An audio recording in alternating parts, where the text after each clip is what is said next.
Guys మా పెద్దమ్మ పచ్చడి సూపర్ గా చేస్తుంది. హలో గాయ్స్, సమ్మర్ వస్తే చాలు ప్రతి ఇయర్ మా పెద్దమ్మ వాళ్ళ ఇంటికి పోతాము. మా పెద్దమ్మ మాకు ఇష్టమైనవి చేస్తుంది.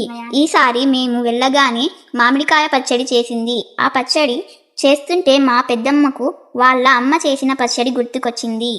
మనము పచ్చళ్ళలోకి 3 మ్యాంగోస్ కారం వాడాలి, ఎందుకంటే ఈ కారమే పచ్చళ్ళలోకి బాగుంటుంది. మా పెద్దమ్మ పచ్చడి చేస్తుంటే ఎప్పుడు అయిపోతుందో ఎప్పుడు తిందామో అని మా బ్రదర్స్ చూస్తున్నారు.